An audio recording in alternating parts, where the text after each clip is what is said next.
तो ये सब चीजें केवल उसकी आत्मशक्ति पर निर्भर है। जितनी आत्मशक्ति जिसकी है उसी क्लास की आत्मा उस पर हावी होगी, आएगी।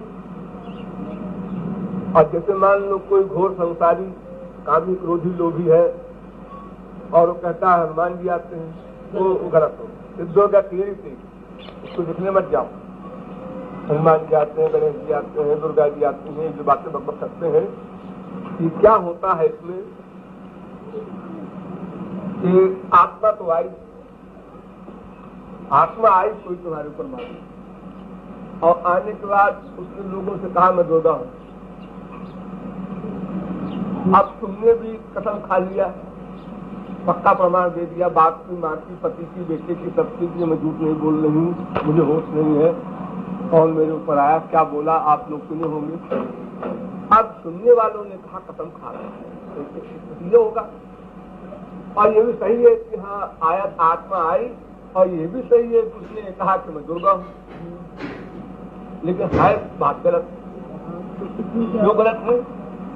जैसे तुम लोग हो, किसी से स्वार्थ करना होता है तुमको, तो बढ़ा चढ़ा के बातें कर देते हो किसी के लिए भी। जैसे मान लो तुमने सहचरी कोई तारीफ शुरू की कभी, और कोई खिलाफ बोल रहा है, तो तुम खूब बढ़ा बढ़ा के बोल दो। तो क्योंकि वो आत्मा जानती है कि हमको ये जान तो सकते नहीं है लोग, तो हमारी पूजा हो इसके लिए वो झूठ बोल देती है। गंदी आत्मा तो है, गंदी आत्मा बोल देती है मैं दुर्गा हूँ, मैं हनुमान हूँ, मैं शिव हूँ।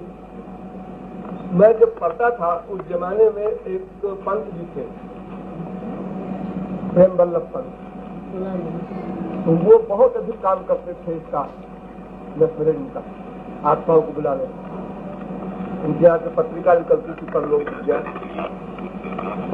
क्लास की आत्मा होती है, उसी क्लास की आत्मा उसके ऊपर आती है। लेकिन जैसे तुम लोग यहाँ संसारी स्वार्थ सिद्धि के लिए हजारों झूठ बोलते रहते हो, ऐसे वो आत्मा आकर के भी झूठ बोलती है कि मैं दुर्गा हूँ, हनुमान हूँ, और मैं मुख देवता हूँ। और यही बात मैं भी बता रहा था कि प्रेम वल्लभ पंत के यहाँ जब ये सब बात आई तो हमने कहा कि आज हम भी तुम्हारे उस पर बैठेंगे। तो मेज रखते थे और मेज के ऊपर बैठ करके, नहीं 4 पाए की, तो बहुत एक्सपर्ट थे वो, तो 3 पाए वाले से वो शुरुआत है तो फुट फुट की आवाज आती है, वो नहीं, वो बाकायदा लिखती थी आत्माएं। तो कापी पेन लेके बैठ जाए से और बस हाथ चलता रहता था, तो बाद में उसको पढ़ते थे। तो तमाम आत्माएं आती थी, उनको ये काम करते थे। तो हमने कहा आज हम बैठेंगे तुम्हारे मेज पे, तो हंसने लगे, तू बैठेगा? हमने कहा है। तो कहा हम बैठे, बुढ़े थे तो बैठे, तो आई एक आत्मा और उसने लिखा कॉपी के ऊपर मैं हनुमान। तो हमने कहा अच्छा मैं हनुमान जी से एक प्रश्न करता हूँ, और मैं व्याकरण पढ़ता था उस समय, व्याकरण पढ़ने के लिए गया था, तो ग्रामर का एक क्वेश्चन किया हमने, शास्त्र वेद को जानता नहीं था, तो ग्रामर का क्वेश्चन किया। तो हनुमान जी का लिखते हैं इनको मेज पर न लाया करो।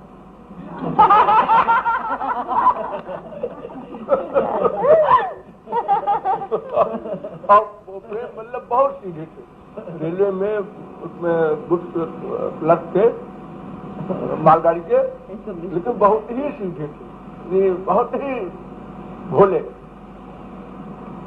तो कोशिश जैसे लिखते जाओ, पढ़ते जाए, छुपाए भी नहीं कि हाँ वो लिख रहे हैं कि आप न बैठिए, ऐसा कुछ नहीं कि हाँ वो ऐसा कह रहा है। तो अगर वो सुनेंगे प्रेम वल्लभ तो उनके दिमाग में भी तो पीड़ा पैदा होगा, भाई ये क्यों कह रहा है ये हनुमान होकर के कि हाँ इनको न लाया करो। अरे इनके प्रश्न का उत्तर देना चाहिए उसको। और जो हनुमान जी है तो ग्रामर में नहीं जानते, कैसे हनुमान जी? और कोई वेद शास्त्र का सवाल करने का सवाल तो उस समय था नहीं, बड़ा गंभीर प्रश्न किया है। हनुमान जी भी चक्कर खा गए, और फिर महापुरुष होने के बाद वो चक्कर क्यों खाएगा, वो सवाल ही नहीं पैदा होता।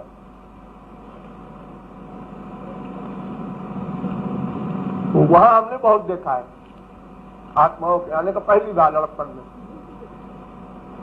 फिर उसके बाद थोड़ा अध्ययन किया हमने, बुक मंगा करके, तो उससे हुआ कि हाँ बात तो सही है, शास्त्र की है और हमने प्रत्यक्ष भी देखा वहां।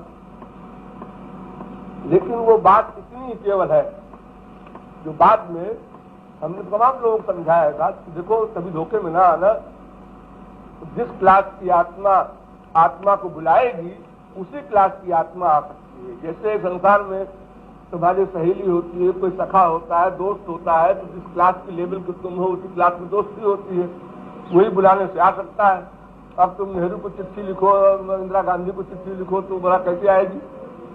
तो वैसे ही आत्मा की शक्ति जो होती है, अगर कोई आदमी शक्ति से ऊपर वाले को बुलाओ तो भगवान को न बुला ले तो मेज पे हाथ रख करके आ जाओ, बिल्कुल हो गया, छुट्टी मिली।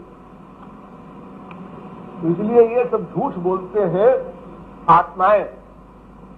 अब कुछ मक्कड़ करते हैं, खुदे जो एक्टिंग कर रहे हैं भूत नहीं आया है उसके ऊपर कोई, और खुदे एक्टिंग कर रहे हैं कि हमको भूत आया है, बोल रहे हैं खुदे हनुमान जी हूं मैं, उनको छोड़ दो। लेकिन जो फैक्ट में जहां आत्माएं आती हैं और वही आत्माएं ही बोलती हैं मैं हनुमान हूं, तो वहां भी समझ लेना चाहिए कि ये आत्मा गंदी है इसलिए झूठ बोल रही है। और मानते क्या है, मैं हनुमान जी हूं, इतनी शराब चढ़ा दो, इतनी वो गांजा चढ़ा दो, इतना बकरा कटवा दो तो तुम्हारी इच्छा पूरी कर देंगे। तो बताओ अगर कोई महापुरुष होगा तो ये सब डिमांड क्यों करेगा? तो कई प्रकार से पहचानी जाती है वो बात। लेकिन मेन बात ये है कि उसको देख लो पहले जो बुला रहा है उस क्लास का जीव है, उसकी लाइफ क्या है, किस लिए बुला रहा है आत्माओं को, क्या उसका कार्य है, किस लिए करता है, उसके आसक्ति संसार में कितनी है, ये आइडिया तुमको हो जाए बस तो समझ लो कि हाँ किस क्लास की आत्मा है जो उसके अंदर आई है। वो तो स्वेच्छा से बुलाते हैं और स्वेच्छा से वो आती हैं, वो कष्ट नहीं देती। ये कर्म है और ये प्रारब्ध के कारण आती है। उनका आत्मा का संबंध होता है, कहीं राग हो, कहीं द्वेष रहा हो, पहले कोई दुश्मनी के लिए हो इनसे, तो उस हिसाब से प्रारब्ध के संयोग से आते हैं। और जो बुलाने पर आते हैं वो कष्ट नहीं देते, वो तो जैसे तुम्हारे बुलाने पर कोई आता है और वो शास्त्र भी जो होगा उसका अपना करेगा, स्वास्थ्य भी खराब कटौती है और तुम्हारे ऊपर आया और उसने कह दिया हम पीर हैं, हम ये हैं, हम वो हैं, हम वो हैं, और तुम शराब चढ़ाओ एक बोतल नहीं तो तुम्हारा हो जाएगा, वो हो जाएगा, वो डर के बाद चढ़ा दिया और उसका सेंस उनको मिल गया, मानसिक तृप्ति हो गई।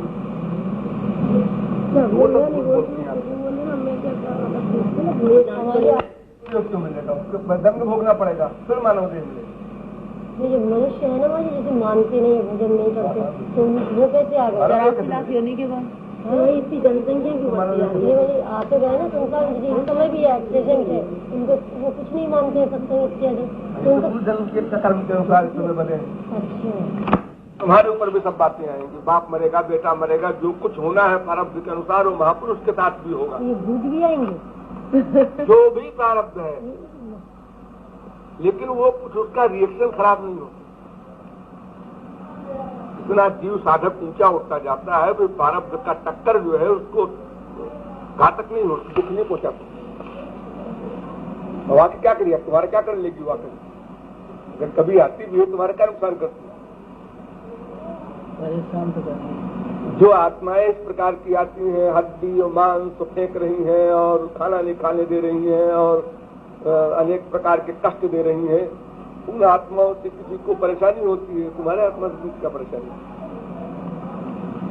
मामले में प्रारब्ध भोग में लीला नहीं होती है, फैक्ट होता है, लेकिन उसका असर उसके ऊपर नहीं है, बस हो गया। प्रारब्ध का अपमान नहीं करना चाहते महापुरुष। कैंसर हो गया, लोगों ने कहा कि साहब कैंसर तो आप ठीक कर सकते हैं, रामकृष्ण परमहंस। उन्होंने कहा क्या बकबक करते हो, गंदी बात के लिए हम बुलाएंगे भगवान माँ को, अपनी दुर्गा को? कष्ट नहीं होता है, कष्ट नहीं होता, महापुरुष को कष्ट नहीं होता। कष्ट नहीं, वो बताओ क्या करना है? कैंसर से मरो, चाहे बैठे बैठे मरो, चाहे कोई लठिया मार के मरो, उससे क्या फर्क पड़ता है? ये तो दुनिया के देखने में लगता है इतने बड़े महात्मा कैंसर से मर गए, इतने बड़े महात्मा तुलसीदास संग्रहणी से मर गए, और लोग तो कहते थे कि उन्होंने हजारों को अच्छा कर दिया। क्या गप है? हाँ, तो ऐसे ही है। इन सब बातों के रहस्य को साधारण जीव क्या समझेगा। और दृढ़ता